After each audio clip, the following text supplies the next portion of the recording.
une joie pour moi de présenter aujourd'hui le fruit de mes recherches sur le thème d'une importance capitale pour l'Église contemporaine.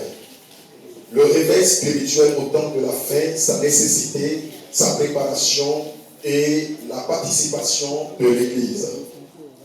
Nous vivons un contexte mondial caractérisé par la sécularisation croissante, la mondialisation, la corruption morale et un éloignement progressif des repères spirituels. Dans ce contexte, la question du réveil spirituel ne relève plus d'une simple aspiration religieuse, mais constitue un enjeu urgent et vital pour la vie de l'Église.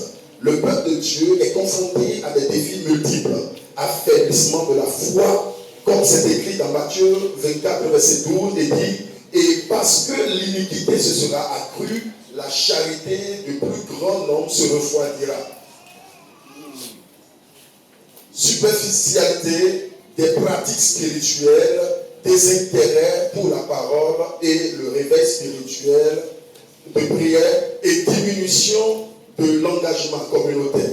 Il devient alors impératif de comprendre que le réveil spirituel ne peut être considéré comme facultatif. Il est nécessaire pour restaurer la vitalité spirituelle et renforcer la mission de l'Église. Honorable membre du jury, dans le cadre de cette recherche, j'ai adopté une approche méthodologique intégrée combinant l'analyse biblique, la réflexion théologique, l'étude historique et l'observation contextuelle. Cette approche m'a permis de comprendre non seulement les manifestations du réveil dans le passé, mais aussi les conditions essentielles à son émergence dans notre contexte contemporain. Il en ressort que le réveil est une œuvre du Saint-Esprit, mais qu'il est nécessaire également un engagement humain. Prière, discipline spirituelle, sanctification et fidélité à la parole sont des éléments constitutifs du processus de renouveau. L'étude des fondements bibliques montre que le réveil implique la repentance, la sanctification, le zèle missionnaire et l'unité. L'Ancien Testament nous présente des figures telles que Ésaïe, Élie, Jérémie, Esdras, Néhémie, appelés par Dieu pour restaurer la fidélité de son peuple. Le Nouveau Testament souligne le rôle de Jésus et des apôtres dans l'établissement d'une communauté vigilante, fidèle et remplie de l'esprit. La vie quotidienne du croyant, prière, étude biblique, témoigne et service constituent le socle d'un foyer, d'une église réellement vivante. Honorable président du jury, honorable membre du jury, l'analyse historique démontre que les grands réveils spirituels tels que les mouvements méthodistes de John Wesley, les effusions de Jonathan Edwards, les réveils pentecôtistes et charismatiques et bien d'autres ont profondément transformé les individus et sociétés. Ces réveils bien historiques ne sont pas des événements isolés ou émotionnels. Ils témoignent de l'action continue de Dieu lorsque l'Église revient sincèrement à lui. Cependant, malgré ces exemples glorieux, l'Église contemporaine connaît une période de tiédeur spirituelle. Les cultes peuvent être animés mais superficiels. La prière formelle, la prédication centrée sur le confort ou la prospérité et la sanctification reléguée au second plan. Les valeurs mondaines, l'amour du prestige et la recherche de solutions rapides fragilisent la cohésion et la profondeur spirituelle.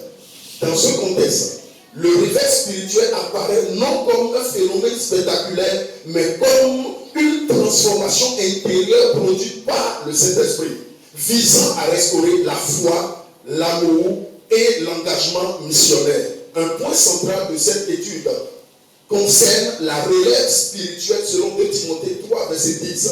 Il dit, pour toi, tu as suivi de près mon enseignement, ma conduite, ma résolution, ma foi, ma douceur, ma charité, ma constance. Aucun réveil durable n'est possible sans préparer la génération suivante. La relève implique la formation de croyants fidèles, enracinés dans la parole, capables de maintenir la flamme et de poursuivre la mission de l'Église. Cela suppose un investissement dans le discipulat, l'accompagnement des jeunes et la transmission des valeurs bibliques. La relève est donc une question de fidélité, de qualité et de persévérance. Elle garantit la continuité de la foi, surtout dans un contexte où les tentations et l'apostasie sont présentes.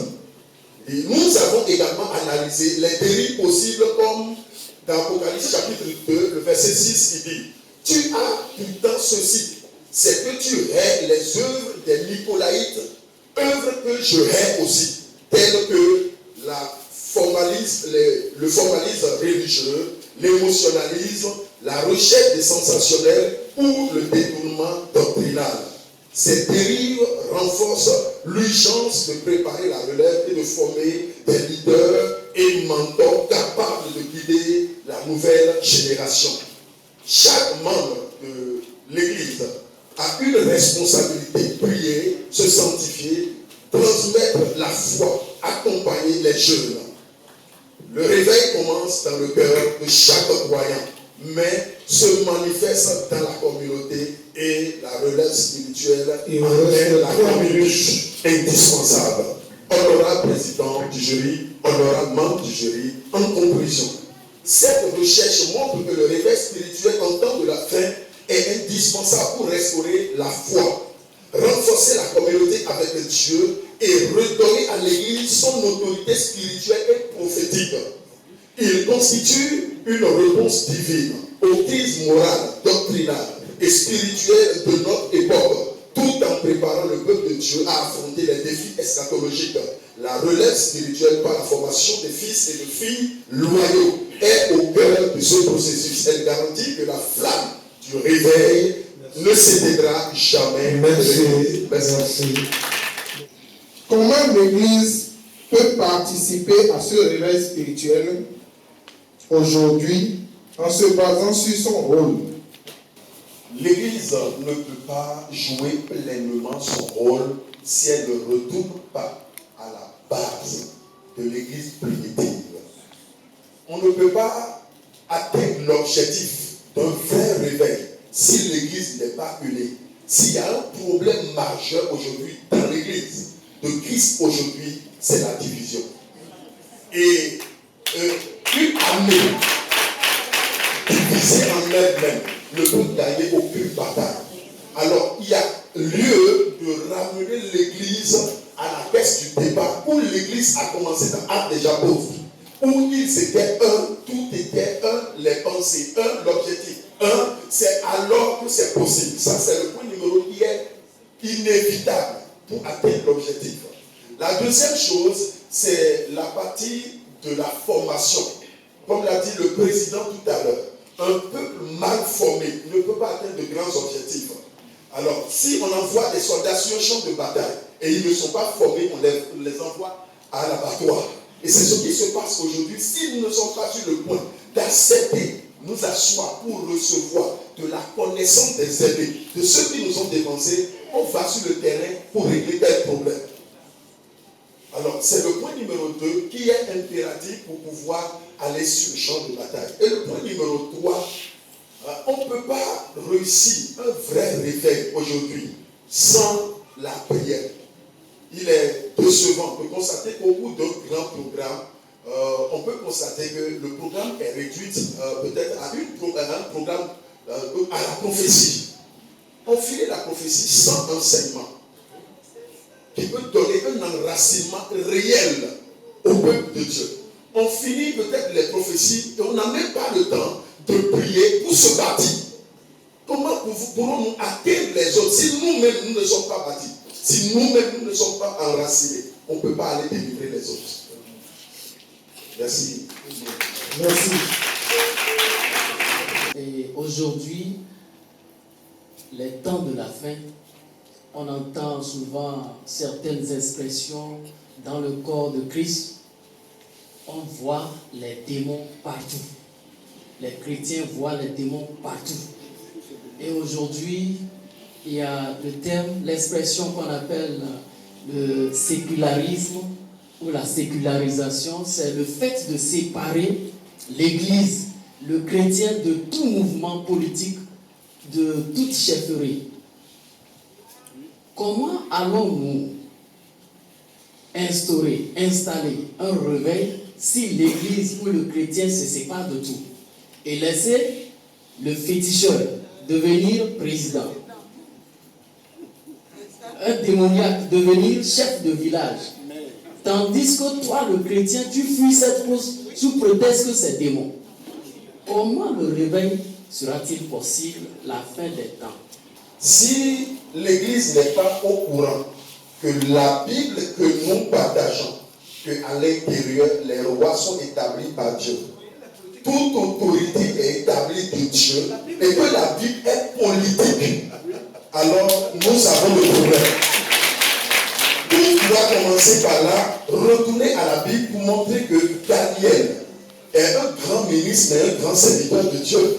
Joseph, un grand ministre et un grand serviteur de Dieu. Esas, Néhémie, des grands serviteurs de Dieu, mais des personnes établies, mises à part. Si nous refusons de retourner là-bas, nous allons continuer à voir nos membres pourris en prison. Pourquoi? Parce qu'il n'y a aucun chrétien qui est magistrat, qui est élevé en dignité. Merci beaucoup.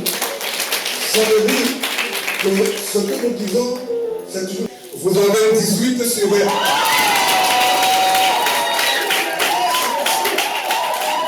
18 sur 20.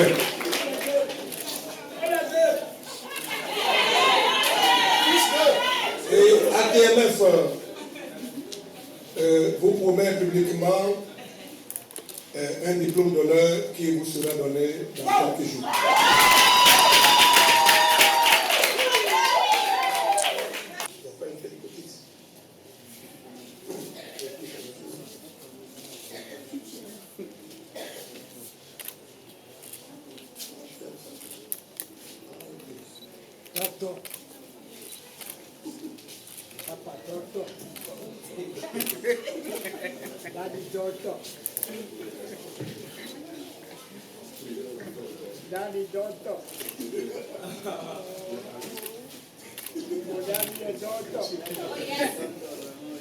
Changez-moi le chapeau là. Amène-moi le chapeau où la tête est petite là. Non, ça c'est tout. Alors, on fait ça ici. Hein. Ok, fermez alors. Voilà. Est-ce qu'il est allé de l'autre côté? Docteur Mpati. Yeah. Je dis docteur Mpati. À partir de cet instant, nous vous élevons au rang de docteur en théologie. À partir d'aujourd'hui, tu n'es plus simplement prophète Mpati, tu es docteur, prophète Mpati.